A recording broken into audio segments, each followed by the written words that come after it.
মাত্র ১৬,৯০০ টাকায় এইচপি ব্র্যান্ডের প্রোবুক সিরিজের ল্যাপটপ 6th জেনারেশনের ল্যাপটপ পাচ্ছেন অনলি ১৬,৯০০ টাকায়। 8 GB RAM, 4 GB graphics, 128 GB SSD. ল্যাপটপটাতে কিন্তু ব্যাটারি ব্যাকআপ মিনিমাম ৩-৪ ঘন্টা অনায়াসে পেয়ে যাবেন। আর যথেষ্ট লাইট ওয়েট, ক্যারি করার জন্য বেস্ট একটা ল্যাপটপ। ট্রাভেলিংয়ের জন্য দেখা গেছে যে আপনি ল্যাপটপটা সবসময় সাথে সাথে রাখতে পারবেন।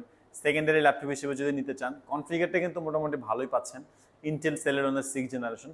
টুকিটাকি ফটোশপ, টুকিটাকি ভিডিও এডিটিংয়ের কাজও করতে পারবেন। এমনিতে আপনি CPA, marketing, programming, Word, Excel, পাওয়ার পয়েন্টের যে কাজগুলো আছে স্মুথলি করতে পারবেন। চাইলে আপনি দেখা গেছে যে ওয়েব ডেভেলপিংয়ের কাজগুলো করতে পারতেছেন, লোগো ডিজাইনের কাজও করতে পারবেন। চাইলে আপনার ফেসবুক পেজ মেনটেন করতে পারবেন। চাইলে আপনি এটাতে যে কোনো ধরনের টুকিটাকি কাজগুলো স্মুথলি করতে পারবেন। একদম কম প্রাইসের মধ্যে এইচপি ব্র্যান্ডের এই ল্যাপটপটি দিয়ে আপনি ফ্রিল্যান্সিং, আউটসোর্সিংয়ের জন্য নিতে পারেন। ব্যাটারি ব্যাকআপও লং টাইম পেয়ে যাবেন যথেষ্ট ফ্রেশ কন্ডিশন দিয়ে। আমাদের কাছে ইউজ কোয়ান্টিটি আছে, আপনি সব